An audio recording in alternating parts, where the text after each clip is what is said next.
नमस्कार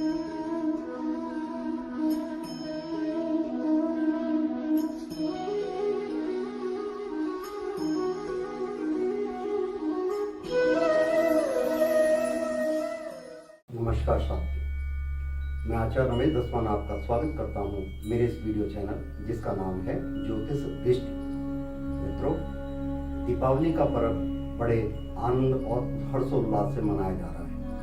वैसे तो परमपिता परमेश्वर से यही प्रार्थना करें कि आपका हर दिन दीपमालाओं से प्रज्वलित हो, आनंदित हो, धन लक्ष्मी आपके घर में सदैव विराजमान रहे और आप खूब उत्साह से इस पर्व को मनाएं, धन धान्य की वृद्धि करें। आइए दीपावली के विषय में हमारे सनातन धर्म में क्या क्या वार्तालाप होती है और किस प्रकार से इस पर्व को मनाया जाता है, इसके विषय में आपसे थोड़ी विचार विमर्श करें। सबसे पहले सतयुग में चलते हैं। जब समुद्र मंथन हुआ, 14 रत्न निकले, उनमें से एक रत्न लक्ष्मी भी थी और लक्ष्मी जी ने वर्ण किया किसका?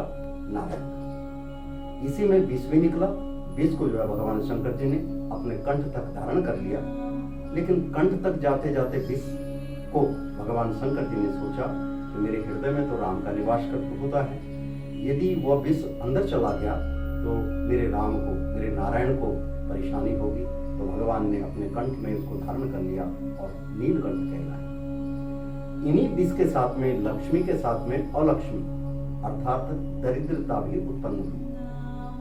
दरिद्रता विशेषता क्या है? दरिद्रता हमारे विचारों की है, दरिद्रता हमारे व्यवहार की है, दरिद्रता हम अपने मन से दूसरे को हीन समझने की भावना को समझते हैं। मित्रों, इस दीपमाला में उस दरिद्रता को हम अपने शरीर से निकाल करके नए विचार, नई कपोल उनमें उत्पन्न करें, मित्रों से सहयोग करें, भाई बंधु से सहयोग करें।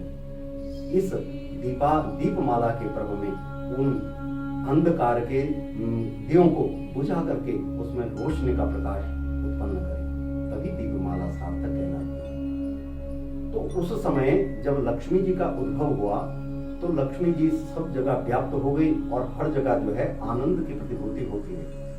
तब हम लक्ष्मी का पूजन इस दीपमाला के अंतर्गत करते हैं। दूसरा धारणा यह आती है कि इस दीपमाला में अर्थात अमावस्या के दिन, जो पूरी रात को अमावस्या रहती है, उस अमावस्या की रात्रि को भगवान श्री राम जी अयोध्या में पधारे थे रावण का संहार करते। 14 वर्ष का वनवास काट करके जब अयोध्या में आए थे तो लोगों ने घर घर में दीपमालाओं को, इसलिए उसका नाम है दीपावली। वली अली अर्थात एक रास्ता दीप, उन दीपों को एक पंक्ति में लगाना, सजाना और उनको प्रज्वलित करना, यही दीपावली है। तो उस युग में राम जी के आने से अयोध्या में चारों तरफ रोशनी रोशनी फैल गई। ये आज जो है प्रकाश हुआ, भगवान राम जी हमारे घर पधारे हैं। और ये राम बेटा नहीं, राजा दशरथ का पुत्र नहीं, ये तो मर्यादा पुरुषोत्तम श्री रामचंद्र बन करके आए, जिन्होंने मर्यादाओं के साथ में अपने जीवन को सफित किया। कहते हैं, हम कई बार कहते हैं नीच व्यक्ति, छोटा व्यक्ति, ऐसा नहीं। सबरी ने राम को पाया, मतंग ऋषि के पास नहीं पहुंचे, आश्रम मतंग ऋषि का था, लेकिन वहां पर सबरी के द्वारा राम जी जो हैं प्रकट हुए। राम जी वहां पर आए, सुग्रीव के साथ मित्रता करके, हनुमान जी के साथ मित्रता करके और तो भगवान ने हर छोटे बड़े जाति विजाति के साथ में मिल करके उनके यहाँ भोजन व्यवस्था करके और फिर मर्यादा में समर्पित होकर के तब राजा राम बने। तो इस प्रकार से दूसरा, और जो पर्व है दीपमाला, दीप अगर हम लक्ष्मी जी को, तो लक्ष्मी तो सब पे प्रसन्न होकर के दे देगी। जिनके हित के लिए भी लक्ष्मी नहीं है, उनको भी लक्ष्मी प्राप्त हो रही है।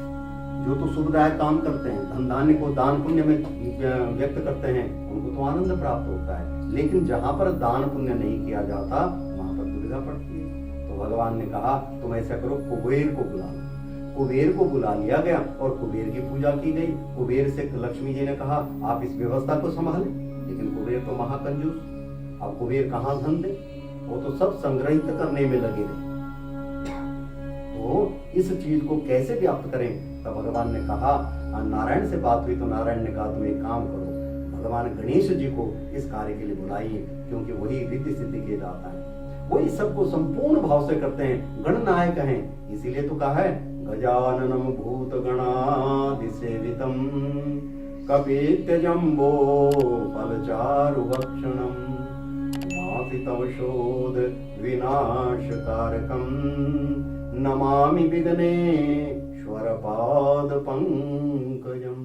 भगवान गणेश जी का आह्वान किया, गणेश जी प्रकट हुए, माता लक्ष्मी को प्रणाम किया। माता लक्ष्मी ने कहा पुत्र तुम एक काम करो, मैं कुछ जो कुछ संपदा मैं दूं उसको आप वितरित करो। गणेश जी ने कहा मेरी एक शर्त है। लक्ष्मी जी ने कहा बताओ।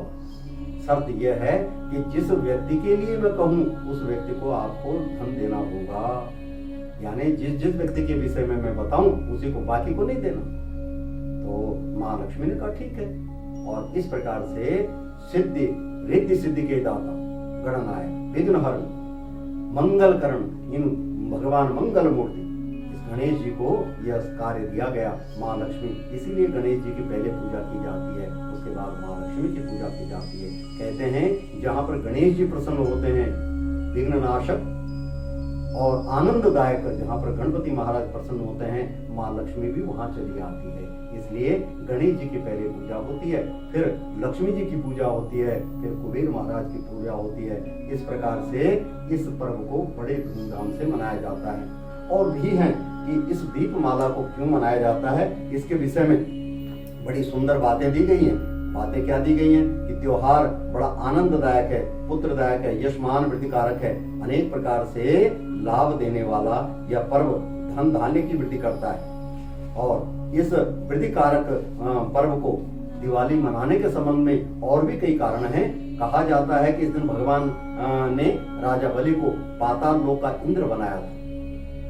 तब इंद्र ने बड़ी प्रसन्नता पूर्वक दिवाली मनाई कि मेरा स्वर्ग का सिंहासन बच गया है। बड़े प्रसन्न हुए थे इंद्र। इसी दिन समुद्र मंथन के समय क्षीर सागर से लक्ष्मी जी प्रकट हुई थी और भगवान को अपना पति स्वीकार किया था। जब श्री रामचंद्र जी लंका से वापस आए तो इसी अमावस्या को उनका राज तिलक किया गया था। और इसी दिन राजा विक्रमादित्य ने अपने संवत की रचना की थी। बड़े बड़े विद्वानों को बुलाकर मुहूर्त निकलवाया था और नया संवत चैत्र सुदी प्रतिपदा से चलाया था। और इसी दिन आर्य समाज के संस्थापक महर्षि दयानंद का निर्वाण हुआ था। इस प्रकार से यह दीपावली पर्व अनेक विभूतियों का आचरण व्यवहार और अनेक प्रकार की सफलताओं को देने वाला है। इस दिवाली पर्व को बड़े उन्माद से, बड़े आनंद के साथ मनाइए। और कई बार विचारधारा आती है 31 को मनाएं या 1 को मनाएं। तो मित्रों, मेरा तो ये कहना है कि आपकी रोज दिवाली होती रहे तो आनंद की प्रतिभूति हो। भगवान आपको खूब ऐश्वर्य की वृद्धि करे, आपकी तो रोज दिवाली बनती रहे। इन्हीं शुभ कामनाओं के साथ, इन्हीं शुभ भावनाओं के साथ मैं अपनी वाणी को विराम देता हूँ। नए विचारों के साथ आपके समक्ष आएंगे। तब तक के लिए नमस्कार।